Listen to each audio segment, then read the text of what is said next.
A yau ne al'umman garin Maraba da ke ƙaramar hukumar Karo su tashi da rusau a cikin unguwanninsu. Wakilinmu Barra Almadani ya samu daman zantawa da al'umman wannan unguwa domin jin ta bakinsu. Ga yadda hiransu ta kasance. Wallahi muna shiga asibitin kenan kawai sai gashi an kira ni ɗan rusau sun zo kuma sun ruguza miki. Nace inna lillahi wa inna ilaihi raji'una. Inna lillahi wa inna ilaihi raji'un. Na gani kuwa har da bindigogi da tiyagas ana ta harbe yanzu gashi nan an fasa min ma gida. Ta karanto inna lillahi na gaya ma Allah saboda ba a nan aka fara ba. Dan na siya fili a bayan dutsen nan aka fasa na gini na kai linta aka rusa to wannan ni kadai ne saboda filin ana rikici. Sai aka canja min aka bani wannan ba a bani komai ba. Filin kawai aka ban. Da hana kai na ci da ni da yara. Gidan haya an kore ni mijina ina gwagwale da mu uku ne. Biyu suna can ni kaɗai ina nan ba shi da kuɗi kuma ya yi ritaya ba shi da abin da zai bamu sai dai kowa ake ne roron abin da zai ci da ni da yarinya na da ta aure ita take ta ɗan ƙoƙari muke ɗan ƙoƙari mu hana kan mutum ya ɗan turo mana ɗan wani abu sai mu ɗora ginin har muka kai yanzu haka ma kuɗin katakon mu mun ba da kuɗin katako to kawai muna dawowa muka tarar da wannan ibtila'i to abin da Allah ya ɗora mana kenan. Karfe guda mun samu daman zantawa da Alhaji Sani Ahmad Zangina, ɗaya daga cikin ciyamomin filaye da gidaje na ƙaramar hukumar Karo.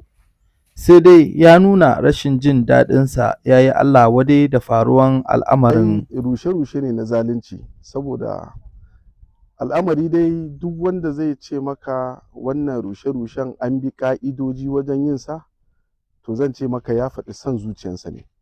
Kuma duk waɗanda suke wannan abu musamman shugabansu wanda shine Honorable Wada. Gwamna ya naɗa shi ya ba shi wannan matsayin ne saboda ya nemi jama'a ba saboda ya cutar da su ba. To amma abin takaici shine ya tare a Karo ba abin da yake sai gallaza mu al'umma Hausawa. To ba mu san me laifin da muka yi ba. In ba a buƙatar mu ne a jihan sai a gaya mana mu tattara kamun mu ba jihan ba matsala ba ne. Daga faruwan wannan al'amari akalla ya kai kaman kwanaki nawa? Yanzu wannan faruwansa ya kai sati ɗaya. Kwanaki can baya ya faru farkon wannan shekarar mun rubuta koke ba iyaka yanzu haka maganan tana hukumar EFCC suna bincike a kai saboda muna zargin kuɗi ne aka bayar ake wannan ɓarnan ake wannan ta'addancin.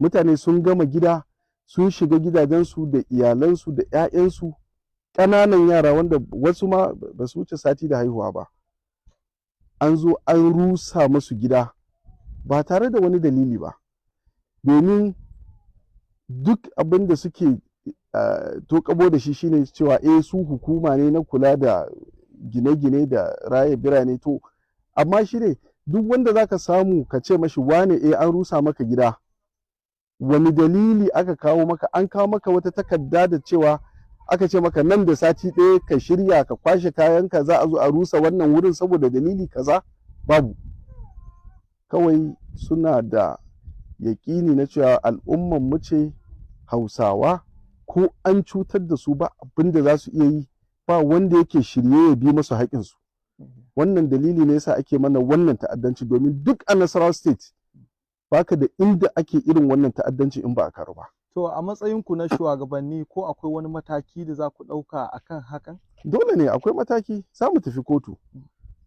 Apart from za mu tafi kotu za mu rubuta ma gwamna kai tsaye za mu rubuta masa kuma mu jawo hankalinsa akan abin da yake faruwa. A irin wannan yanayin da ake ciki a irin wannan marran a irin wannan halin a yau dai ana sauran bai wuce kwanaki kaɗan a yi zaɓe ba. To duk wanda zai zo ya gallaza ma al'umma irin wannan kuma ya gobe ya zo ya ce musu muna so ne ku fito ku zaɓi wannan gwamnatin to ina ga cuta ce wadda ake ma shi wanda ya naɗa su a wannan matsayin. To ranka shi daɗe muna godiya.